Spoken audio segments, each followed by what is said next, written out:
বিসমিল্লাহির রহমানির রহিম। প্রিয় শিক্ষার্থীরা, আজকের লাইভ ক্লাসে তোমাদের স্বাগত। আমি আশা করছি তোমরা সবাই স্বাস্থ্যবিধি মেনে ভালো আছো, নিজেদের স্বাস্থ্যের প্রতি খেয়াল রাখছো এবং আমাদের সাথে লাইভ ক্লাসে তোমরা সংযুক্ত হয়েছো। আজকে আমি তোমাদের সাথে সপ্তম অধ্যায়েরই 8 নম্বর ক্লাস করতে যাচ্ছি, ত্রিকোণমিতিক সমীকরণ। গত ক্লাসে আমি এই ত্রিকোণমিতিক সমীকরণের প্রয়োজনীয় সূত্রগুলো নিয়ে আলোচনা করেছিলাম। আজকে সেই সূত্রের ব্যবহারগুলো আমরা দেখাবো যে কীভাবে এখানে এই সূত্রগুলো ব্যবহার করে আমাদের এই প্রশ্নমালার সমস্যার সমাধান করতে হয়। তো শিক্ষার্থীরা, আমি দেখছি যে তোমরা কারা কারা আমার সাথে সংযুক্ত হয়েছো। প্লিজ আমাকে একটু কনফার্ম করো যে বোর্ডটা ক্লিয়ার দেখা যাচ্ছে কিনা। আমাকে একটু কনফার্ম করো বোর্ডটা দেখা যাচ্ছে কিনা। আমি ততক্ষণে প্রশ্নটা তুলি, আজকে যে সমস্যাটা আমরা আলোচনা করব। তোমরা একটু কনফার্ম করো বোর্ডটা দেখা যাচ্ছে কিনা। আমাদের আলোচ্য বিষয় ত্রিকোণমিতিক সমীকরণ।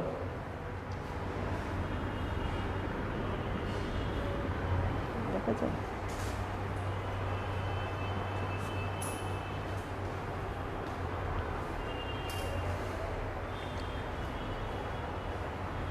আমাদের সমাধান করতে হবে। সমাধান করো। প্রশ্নটা হচ্ছে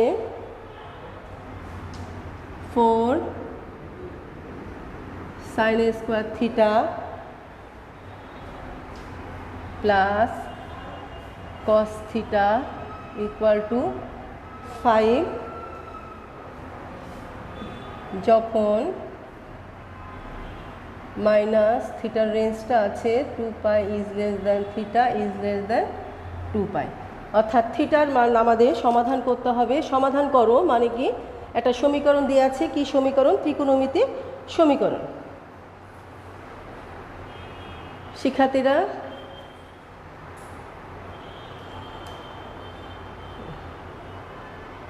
ভোলা লাগতেছে কেন আবার?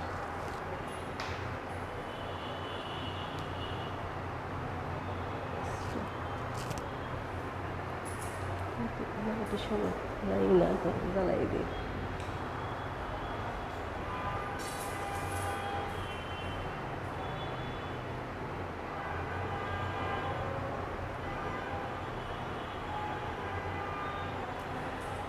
শিক্ষার্থীরা লক্ষ্য করো, আমাদের আমরা যে অঙ্কটা করতে যাচ্ছি বা যে সমস্যাটা সমাধান করতে যাচ্ছি, এটার প্রশ্নটা হচ্ছে সমাধান করো কি হচ্ছে 4 sin s into sin square theta plus cos theta equal to 5। দেখো, এটি ত্রিকোণমিতিক সমীকরণ দেওয়া আছে। আমাদের এই ত্রিকোণমিতিক সমীকরণটি সমাধান করে কি করতে হবে? থিটার মান নির্ণয় করতে হবে। থিটার মান নির্ণয় করার জন্য গত ক্লাসে যে আমরা প্রয়োজনীয় সূত্রগুলো শিখেছি, সেখান থেকে যে সূত্রটি প্রয়োজন সেটি প্রয়োগ করতে হবে এবং সূত্র অনুযায়ী যেখানে n এর মান n বিলংস টু z ছিল, সেখান থেকে আমরা যে উত্তর ফলগুলো পাবো অর্থাৎ থিটার মানটা পাবো, সেই থিটার মানগুলো কি এই সীমানার অন্তর্গত থাকতে হবে। এই সীমানার বাইরে যদি আমরা কোনো n এর মান বসানোর পরে কোনো থিটার মান পাই, তাহলে সেটি কিন্তু গ্রহণযোগ্য হবে না।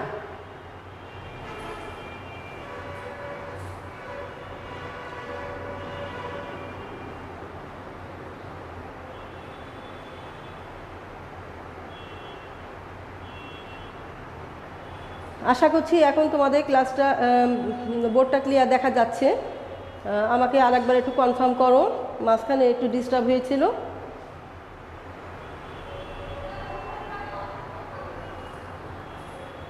তো লক্ষ্য করো, তাহলে সমীকরণটা আমরা কি করে সমাধান করব। তাহলে প্রদত্ত সমীকরণ, তাহলে আমাদের সমাধানটা আমরা শুরু করছি।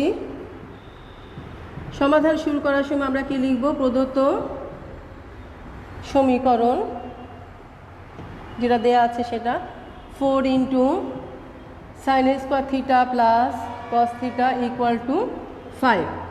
আমাদের এই যে থিটার যে সীমানাটা দেওয়া আছে সেটা আমাদের পরে কাজে লাগবে, এই মুহূর্তে প্রয়োজন নেই। তো আমরা কি করব? দেখো, এখানে আমাদের যে সমীকরণটার ভেতরে যে ত্রিকোণমিতিক অনুপাত আছে, একটি আছে sin স্কোয়ার থিটা আর একটি আছে cos থিটা। তাহলে আমাকে কি করতে হবে এখন? আমাকে যে কাজটা করতে হবে এখন সেটা হচ্ছে এই যে ত্রিকোণমিতিক মানে চলকের সাথে ত্রিকোণমিতিক যে অনুপাত সেটা সেম আনতে হবে।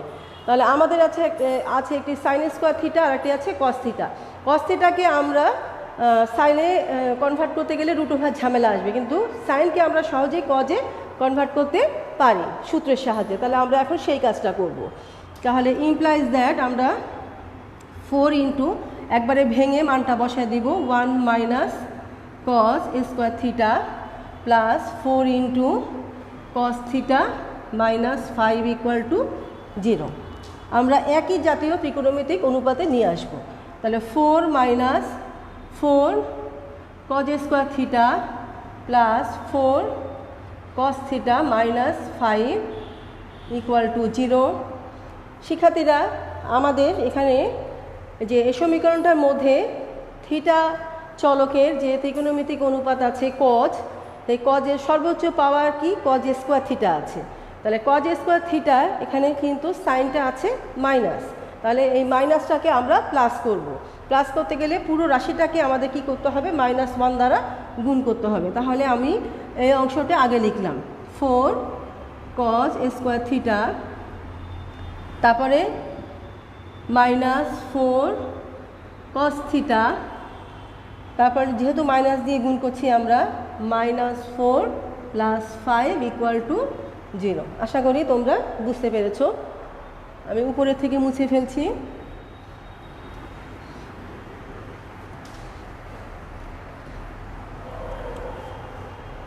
এখন আমাদের এটাকে আমরা আরেকটু আগাবো। 4 cos square theta minus 4 cos theta plus 1 equal to 0। এটাকে উৎপাদকে বিশ্লেষণ করা যায়, বা এই রাশিটা একটি বর্গ রাশি। প্রদত্ত রাশিটি আমাদের একটি বর্গ রাশি, যে সমীকরণটা রাশিটার সাথে ইকুয়াল টু 0 সমীকরণ। তাহলে বর্গ রাশি এই পেশের যেটা আছে এটাকে আমরা এভাবে লিখতে পারি 2 cos theta whole square minus 2 into 2 cos theta plus into 1 plus 1 square equal to 0 implies that 2 cos theta minus 1 whole square equal to 0। তাহলে এখানে আমাদের একটি মাত্রই উৎপাদক, আমরা সেম উৎপাদক দুটো পাবো। তাহলে একটি নিয়ে আমাদের কাজ করতে হবে। তাহলে 2 cos theta minus 1 equal to 0 implies that cos theta equal to 1 এই পাশে আনলে 1, 2 দ্বারা ভাগ করলে 2। এটাকে আমরা লিখতে পারি cos theta equal to half. কত ডিগ্রির মান? cos theta equal to half. তাহলে শিক্ষার্থীরা আমাকে বলো cos কত ডিগ্রির মান হাফ? নিশ্চয়ই তোমরা জানো cos কত ডিগ্রির মান হাফ। একজন অ্যান্সার করো।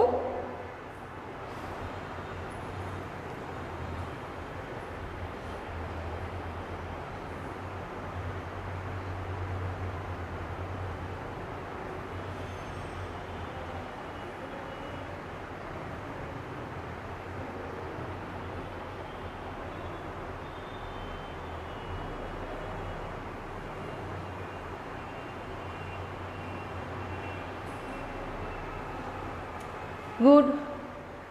cos 60 ডিগ্রির মান হাফ। 60 ডিগ্রিকে আমরা রেডিয়ানে লিখি। এখানে অবশ্যই রেডিয়ান একক ব্যবহার করতে হবে যদি আমাদের সূত্রগুলো রেডিয়ান এককে আছে, এবং আমাদের ব্যবধির যে সীমানা থিটার যে সীমানাটা দেওয়া আছে সেটাও আমাদের রেডিয়ান এককে আছে।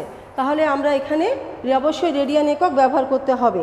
যদি তোমার কাছে প্রশ্নে ডিগ্রি একক সীমানাটা ডিগ্রি একক থাকে, তাহলে সূত্রের প্রয়োগটাও কিন্তু রেডিয়ান থেকে ডিগ্রি এককে তোমাকে দেখাতে হবে, কথাটি মনে রাখতে হবে। তাহলে এখানে আমাদের যে প্রশ্নটা দেওয়া আছে, প্রশ্নের যে সীমানাটা আছে সেটাও আছে আমাদের রেডিয়ান এককে, সূত্রও আমরা শিখেছি রেডিয়ান এককে। সো আমাদের এই যে হাফের মানটা cos কত π/3 অর্থাৎ 60 ডিগ্রি আমাদের করতে হবে। আমরা সূত্র শিখলাম কয়েকদিন আগে গত ক্লাসে, cos theta equal to cos alpha হলে theta equal to 2n pi plus minus alpha যখন n বিলংস টু z। এই সূত্রটা আমরা গত ক্লাসে শেষের দিকে শিখেছি। তো শিক্ষার্থীরা এই সূত্রটি এখন আমাদের প্রয়োগ করতে হবে। Cos theta equal to cos alpha, cos theta equal to cos alpha, alpha হচ্ছে π/3 হলে থিটা ইকুয়াল টু, অতএব theta equal to 2n pi plus minus alpha হচ্ছে π/3 যখন n বিলংস টু জে। শিক্ষার্থীরা এখানে থিটা হিসাবে আমরা যে মানটি পেয়েছি, এখন এনের মান এখনও বসানো হয়নি, তো সেখানে আমরা দুটো সমীকরণ পেয়েছি। ক্যালকুলেশনের স্বার্থে আমরা কি করব, এই দুটোকে আলাদা আলাদা করে লিখব।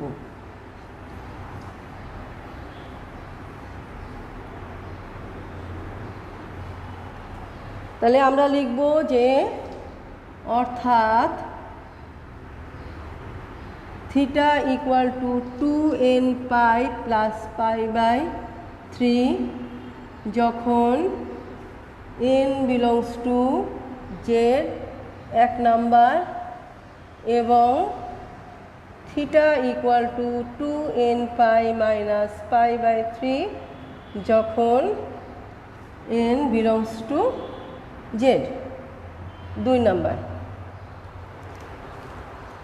তো আমরা থিটার মান দুটো পেলাম। এখন আমাদের থিটার নির্দিষ্ট মান বের করতে হবে। থিটার নির্দিষ্ট মান আমরা কি করে বের করব শিক্ষার্থীরা? আমাদের এবার n এর মান বসাতে হবে।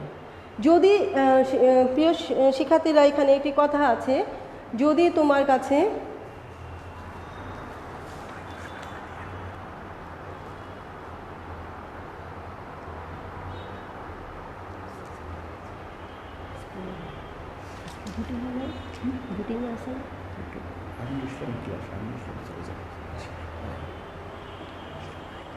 এখনই করে দেব।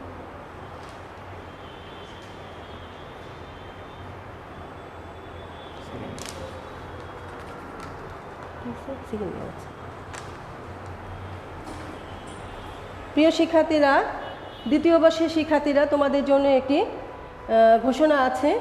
আমার ক্লাসটি শেষ হওয়ার পরে আজকে আমাদের শ্রদ্ধেয় কেমিস্ট্রি স্যার মোস্তাফিজুর রহমান দ্বিতীয় বর্ষের উদ্দেশ্যে কেমিস্ট্রি একটি ক্লাস করবেন।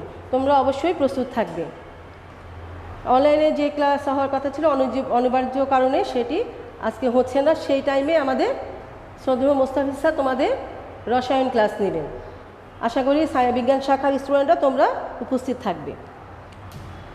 তো আসো এখন আমাদের এই যে যদি প্রশ্নে, আমাদের যে প্রশ্নটা যখন লেখা ছিল, যদি তোমার প্রশ্নে যদি ওই যে ফার্স্টে যে আমরা লিখেছিলাম যে theta minus 2π is less than theta is less than 2π, এই সীমানাটা দেয়া না থাকতো, তাহলে আমাদের যে আজকে যে এখন যে প্রশ্নটা, সেই প্রশ্নটা আমরা অ্যান্সার লিখে দিতে পারতাম। যদি সীমানা না দেয়া থাকে তাহলে এই পর্যন্তই উত্তর।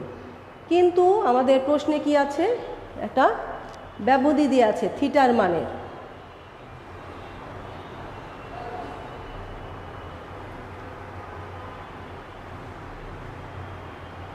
শিক্ষার্থীরা, থিটার মানের একটি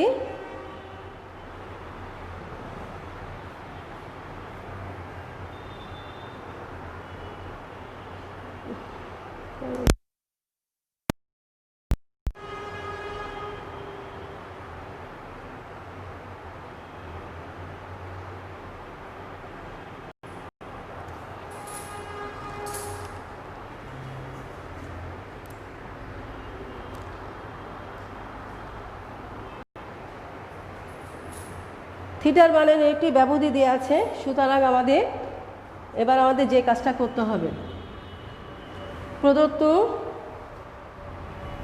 সীমা, এটাকে বলে কি সীমা, প্রদত্ত সীমা কি দিয়ে আছে, minus 2π is less than theta is less than 2π, অর্থাৎ এটাকে আমরা এভাবে লিখতে পারি ব্যবধি আকারে মাইনাস 2π, 2π ফার্স্ট ব্র্যাকেট, কারণ এখানে কোনো ইকুয়াল টু চিহ্ন দেয়া নেই। যদি এই যে লেস দ্যানের সাথে ইকুয়াল টু চিহ্ন দেওয়া থাকতো তাহলে আমরা কি লিখতে পারতাম, আমরা লিখতে পারতাম যে থার্ড ব্র্যাকেট, এখানে ফার্স্ট ব্র্যাকেট না দিয়ে আমরা থার্ড ব্র্যাকেট দিতে পারতাম। তো এখন দেখো, যখন এবার এন এর মানগুলো বসাবো কোথায়, 1 নাম্বার 2 নাম্বারে, n = 0। প্রথমে আমরা যে কোনো অঙ্কের জন্য 0 দিয়ে শুরু করব। শিক্ষার্থীরা তোমরা লক্ষ্য রাখবে, যে কোনো অঙ্কের জন্য আমরা 0 দিয়ে শুরু করব। তখন 1 হতে পাই, একের মধ্যে আমরা যদি n এর মান 0 বসাই, খুব ভালো করে লক্ষ্য করো, 1 এর মধ্যে যদি আমরা n এর মান 0 বসাই তাহলে 2n পাই এর, তাহলে 2 × 0 × পাই 0, তাহলে কি থাকে, থিটা = আমরা যদি বসাই তাহলে 2 × 0 × পাই প্লাস π/3 সমান সমান π/3, যেটা কি বিলংস টু -2π, 2π, অর্থাৎ আমাদের সীমার মধ্যে আছে। আমি উপরের দিকে মুছে দিচ্ছি।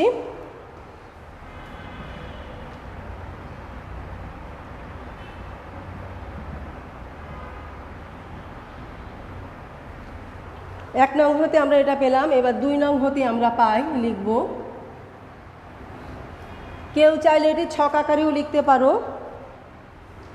2 নং হতে পাই, পুরো দেখা যাচ্ছে কি না না জানে,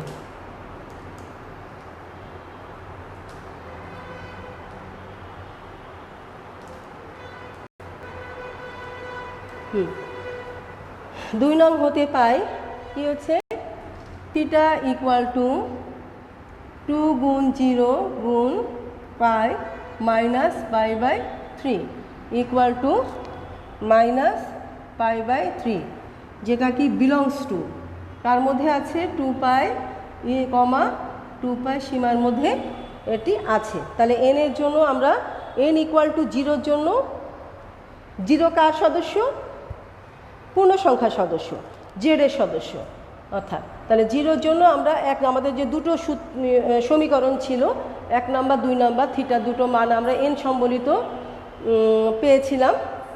তাহলে আমরা পাচ্ছি 1 নং হতে পাচ্ছি π/3, যেটা আমাদের প্রদত্ত সীমার মধ্যে আছে, এবং 2 নং হতে আমরা পাচ্ছি -π/3, যেটাও আমাদের প্রদত্ত সীমার মধ্যে আছে।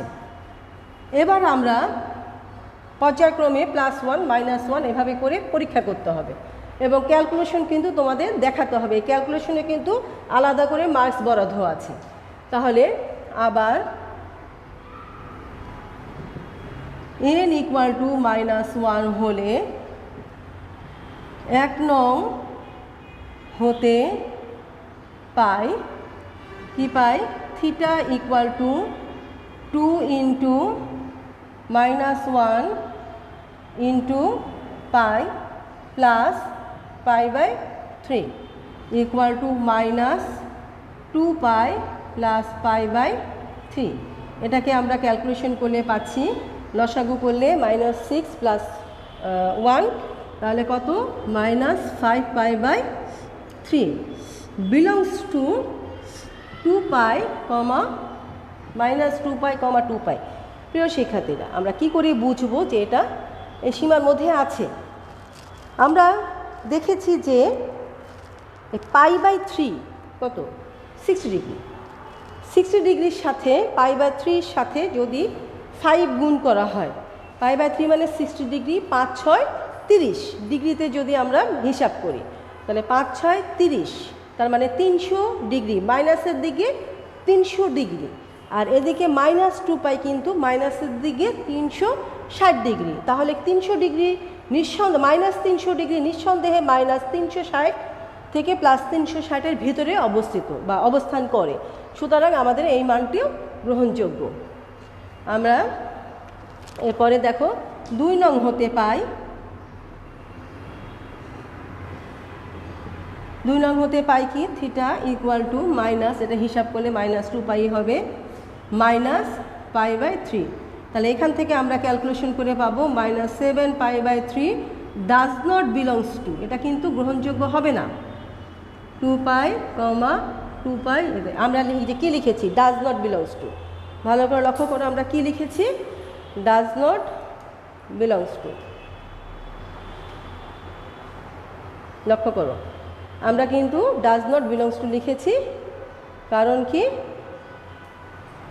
আমাদের এই মানটি π/3 অর্থাৎ 60 ডিগ্রি, 60 ডিগ্রি 6 7 42, -360-এর কিন্তু আরও ছোট মান, সুতরাং এটা গ্রহণযোগ্য নয়। তাহলে কার জন্য একটি মান পেলাম, দেখো n = -1-এর জন্য দুটো সমীকরণ থেকে আমরা একটি মান পাচ্ছি, আর একটি কিন্তু পেলাম না।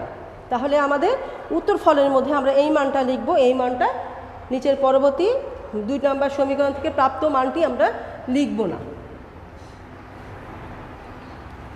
এবার আমরা কিন্তু পরীক্ষা করেছি n = 0-এর জন্য, n = -1-এর জন্য। এবার আমরা n = +1-এর জন্য পরীক্ষা করব।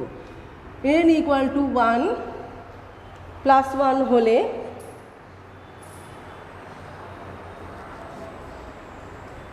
একটু নিচে থেকে লিখি, n = 1 হলে 1 হতে পাই, থিটা n এ 2n পাই, n এর মান 1 বসালে 2π + π/3। শিক্ষার্থীরা এই মানটাও আমরা পাবো না।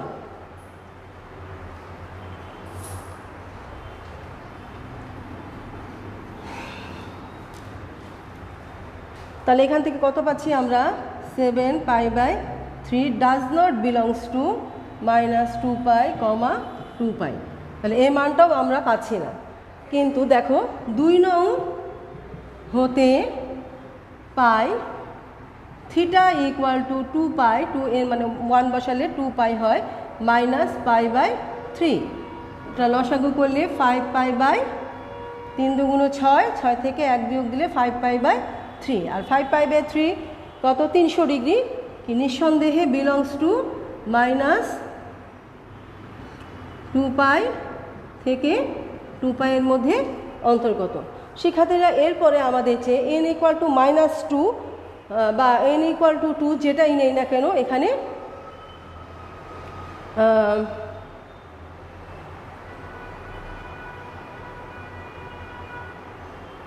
হ্যাঁ, এই যে এটা যেটা আমাদের গ্রহণযোগ্য নয় সেটা কিন্তু আমরা ডাজ নট বিলংস টু দিয়ে লিখেছি। শিক্ষার্থীরা অন্তত একটি অংশ দেখাতে হবে। তাহলে আমাদের দেখো n = 0-এর জন্য আমরা দুটো সমীকরণ থেকে দুটো মানই পেয়েছি। n = -1-এর জন্য আমরা 1 নম্বর থেকে মান পেয়েছি, কিন্তু 2 নম্বর থেকে মানটা কিন্তু গ্রহণযোগ্য নয়, আমরা সেখানে দেখিয়েছি ডাজ নট বিলংস টু। আবার n = 1-এর জন্য 1 নং থেকে প্রাপ্ত মানটা গ্রহণযোগ্য নয়, কিন্তু 2 নং হতে প্রাপ্ত মানটা গ্রহণযোগ্য। এর বাইরে আমরা n এর মানের জন্য প্রদত্ত সীমার মধ্যে কোনো মান পাবো না। তাহলে আমরা এখন সমাধানটা গুছিয়ে লিখব। আমরা লিখব যে অতএব -2π > থিটা > 2π। এটাকে আমরা কিভাবে প্রকাশ করেছি, অর্থাৎ -2π, 2π কিসের মধ্যে, সীমার মধ্যে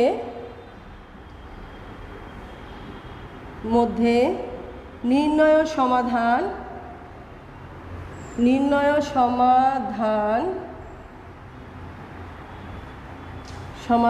কি, কার সমাধান, থিটা = আমরা একটা মান পেয়েছি ±π/3 এবং আরেকটি মান পেয়েছি 5π/3 ±5π/3। আমরা এভাবেও লিখতে পারি, আবার এটাকে ছোট থেকে বড় আকারে সাজিয়েও লিখতে পারি। যেহেতু এই প্রশ্নটার জন্য আমাদের সেম +- সেম মান এসেছে, তাই আমরা এই +- দিয়ে লেখাতে পারি। কিন্তু অন্য কোনো অঙ্কের জন্য আমাদের এরকমটি নাও হতে পারে, আলাদা আলাদা মান আসতে পারে, তখন আমাদের আলাদাভাবে দেখাতে হবে। শিক্ষার্থীরা আশা করছি তোমরা এই গুরুত্বপূর্ণ প্রশ্নটির সমাধান বুঝতে পেরেছ। এবার আমি তোমাদের আর একটি সমাধান দেখাচ্ছি।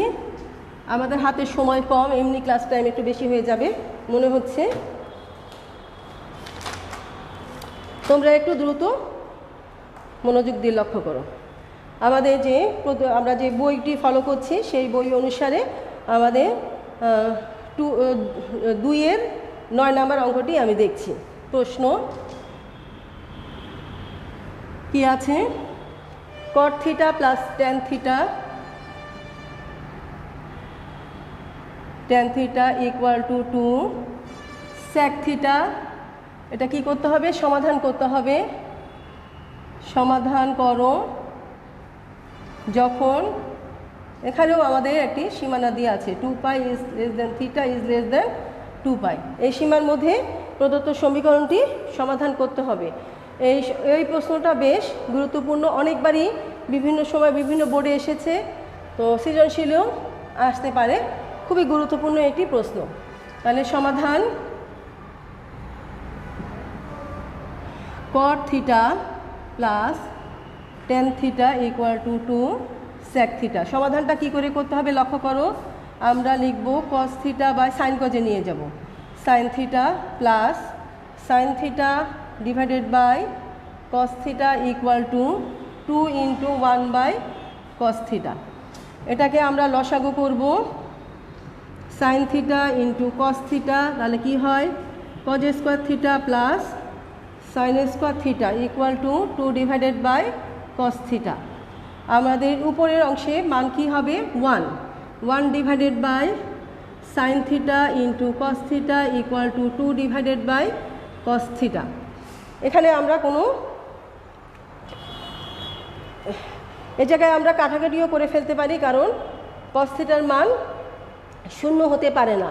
বেশি ভালো হয় যেহেতু উৎপাদকী বিশ্লেষণের কিছু নিয়ম আছে। তোমরা যখন যদি তোমাদের দেখো লক্ষ্য করো যে এরকম আমরা সাধারণ যখন উৎপাদক বিশ্লেষণ করেছি, ধরো x into x minus 3 equal to 0, এই টাইপের সমীকরণ ছিল, তখন তুমি কি করেছো? x কি ভাগ করে দেখিয়ে দিয়েছো? না, তুমি করেছো যে যদি x 0 হয় তাহলে তুমি লিখেছো x ইকুয়াল টু 0 এবং এক্স মাইনাস 3 ইকুয়াল টু 0 এভাবে। আর যদি x 0 না হয় কোনো কারণে, তাহলে এটা নট ইকুয়াল টু 0 দেখিয়েছে। সুতরাং এটাও এক ধরনের উৎপাদকীয় বিশ্লেষণ, আমাদের এভাবেই করে দেখাতে হবে। কোনো কোনো প্রশ্নে এখানে আমাদের কজের মান 0 আসতে পারে, আবার কোনো প্রশ্নে নাও আসতে পারে, এটার মধ্যে আসবে না, তার বিশেষ কারণ আছে। তো লক্ষ্য করো, তাহলে আমরা এখন কি করব? কোনাকুনি গুণ করব। কোনাকুনি গুণ করলে আমরা পাচ্ছি হচ্ছে 2 sign theta into cos theta equal to cos theta. এবার আমরা সব কিছু বাম দিকে নিয়ে আসবো। 2 sine theta cos theta minus cos theta equal two 0 implies that cos theta আমরা কমন নিব।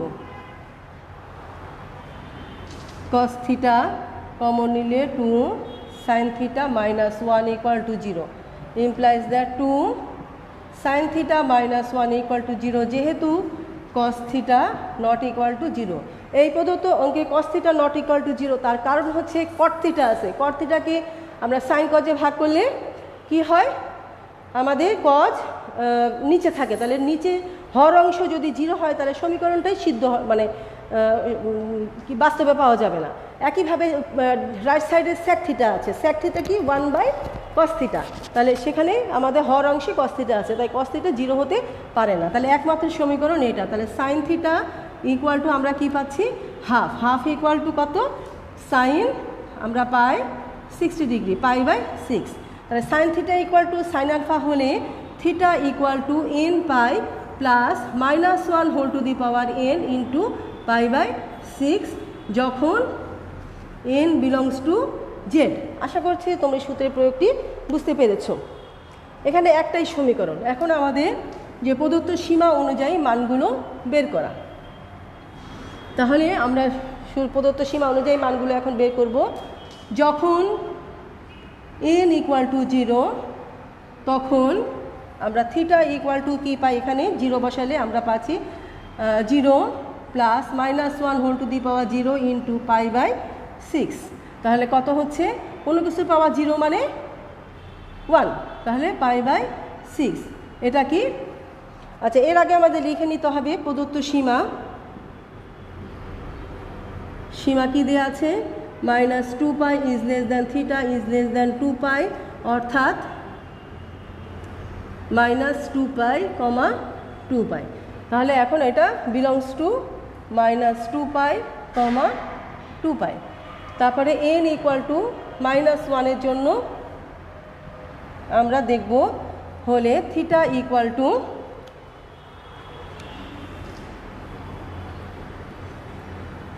ক্যালকুলেশনটা করতে হবে, নাহলে তোমাদের ভুল হয়ে যেতে পারে। ক্যালকুলেশন দেখাতে হবে। তোমরা অনেকেই করো রাফ করে ক্যালকুলেশনটা, কোনো রকমে রাফ করে মানটা বসিয়ে দাও, এভাবে বসালে কিন্তু মার্কস কাটা যেতে পারে। তো কারণ তোমার ক্যালকুলেশনের স্বচ্ছতা আছে কিনা সেটা তোমাকে দেখাতে হবে। তাহলে এন পাই, তাহলে minus pi plus -1 whole to the power -1 into pi by 6 implies that minus pi, এখানে কি হচ্ছে লক্ষ্য করো পাওয়ার মাইনাস, উপরে পাওয়ার আছে মাইনাস, ওটা নিচে গেলে কি হয় মাইনাস। আমরা দেখাতে পারি ক্যালকুলেশনটা 1 ডিভাইডেড বাই -1, তাহলে পাওয়ার এখানে 1, তাহলে ইন্টু পাই বাই 6। তাহলে দেখো মাইনাস পাই মাইনাসে মাইনাসে কী হয় মাইনাস পাই বাই 6, তাহলে পাই বাই 6কে যদি আমরা মাইনাস পাই দিয়ে বিয়োগ করা হয় মানে যোগ হয়, এখানে মাইনাস কত হয় -7 pi by 6, 7 pi by 6, pi by 6 মানে হচ্ছে 30 ডিগ্রি, তাহলে 30 ডিগ্রি মানে 30, 3 7 21, তাহলে মাইনাসের দিকে 210 ডিগ্রি, তাহলে এটাও কি বিলংস টু -2 পাই, 2 পাই। আশা করছি তোমরা বুঝতে পেরেছো।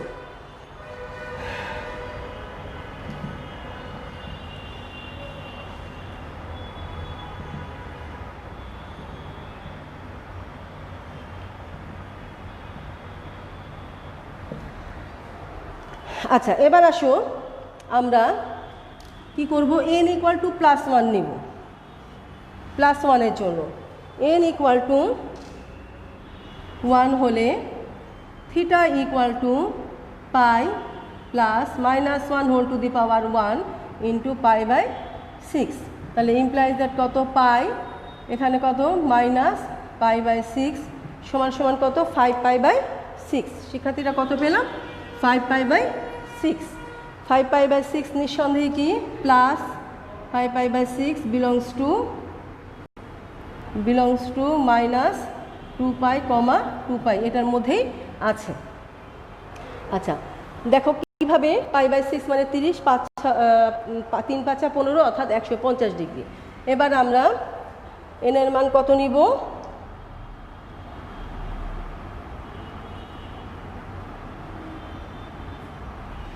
এবার আমরা নিব n ইকুয়াল টু -2 হলে থিটা ইকুয়াল টু কত 2 পাই। লক্ষ্য করো theta equal to n pi, n মানে -2, তাহলে -2 pi plus -1 whole to the power কত -2 ইন্টু পাই বাই 6। আপাতত দেখে মনে হচ্ছে কিন্তু হবে না, কিন্তু মানটা কিন্তু পাওয়া যাবে। লক্ষ্য করো -2 পাই আর মাইনাসের পাওয়ার, এখানে লক্ষ্য করো আমি সাইডে দেখাচ্ছি -1 হোল টু দি পাওয়ার -2 মানে 1 ডিভাইডেড বাই -1 পাওয়ার 2, তাহলে মাইনাসের পাওয়ার জোড় সংখ্যা, তাহলে কি হবে এটা প্লাস হয়ে যাবে প্লাস পাই বাই 6, এবং এটা কি হচ্ছে লসাগু করলে আমরা পাচ্ছি 6, 6 দুগুণ 12, 12 থেকে 1 কম, তাহলে -11 পাই বাই 6। 11 পাই বাই 6 মানে পাই বাই 6 মানে 30, অর্থাৎ 30 ডিগ্রি, 30কে 11 দিয়ে গুণ করলে কত 3 11 33, অর্থাৎ -330 ডিগ্রি, 360 থেকে ভিতরে আছে, তাহলে বিলংস টু আমরা -2 পাই, 2 পাই এর মধ্যে আছে। এরপরে আমরা যদি 2 মান নেই সেটা কিন্তু গ্রহণযোগ্য হবে না, বা এদিকে -3 নিলেও আমাদের গ্রহণযোগ্য হবে না। তাহলে এখন আমাদের উত্তর লেখার পালা, আমাদের এ পর্যায়ে আমাদের উত্তর লেখার পালা। এখন এখানে আমরা যে মানগুলো পেয়েছি প্রত্যেকটি মানই এলোমেলো, অর্থাৎ একই ধরনের আগের অঙ্কের মতো একই ধরনের মান কিন্তু আমাদের আসেনি। তাহলে আমাদের কি করতে হবে, মানগুলো ছোট থেকে বড় সাজিয়ে লিখতে হবে। তো আমরা লিখতে পারি যে অতএব -2 pi is less than theta is less than 2 pi, অর্থাৎ কি সীমা -2 পাই, 2 পাই সীমার মধ্যে কি নির্ণয় সমাধান কি থিটা ইকুয়াল টু সবচেয়ে ছোট মান কত ছিল আমাদের, লক্ষ্য করো সবচেয়ে ছোট মান হচ্ছে 11 পাই বাই 6। তাহলে আমরা এটা আগে লিখব -11 পাই বাই 6। তারপরে ছোট মান হচ্ছে মাইনাস, মাইনাসের দিকে -7π/6। তারপরের মান হচ্ছে 5π/, প্রিয় শিক্ষার্থীরা এরপরের মান হচ্ছে π/6। এর পরবর্তী মান হচ্ছে আমাদের π/6, π/6। তারপরের মান হচ্ছে 5π/6। আমরা ছোট থেকে বড় সাজিয়ে লিখব। সবচেয়ে ছোট মান হচ্ছে মাইনাস, অর্থাৎ 330 ডিগ্রি। তারপরে কি 200 - 210 ডিগ্রি। তারপরে হচ্ছে আমাদের 30 ডিগ্রি। এরপর হচ্ছে সবচেয়ে বড় মান কত আসছে, 5, 6 মানে 30, 3, 5, 15, 150 ডিগ্রি। তাহলে এটাই আমাদের উত্তর। ক্লাস টাইম ওভার হয়ে গেছে। তো শিক্ষার্থীরা আশা করছি আমি তোমরা আজকে যে প্রশ্ন দুটো আমরা সমাধান দেখালাম, এই দুটো প্রশ্নই তোমরা খুব সুন্দরভাবে বুঝতে পেরেছো। এই প্রশ্নমালা আরও কিছু গুরুত্বপূর্ণ সমাধান আছে। আমি নেক্সট ক্লাসে আরও কয়েকটি প্রশ্ন করিয়ে আমরা এই প্রশ্নমালা সমাপ্ত করব। তো ততক্ষণ তোমরা ভালো থাকো। তো শিক্ষার্থীরা, তোমাদের সাথে পরবর্তী ক্লাসে আমাদের নেক্সট মঙ্গলবারে ফার্স্ট ইয়ারের ক্লাস হবে।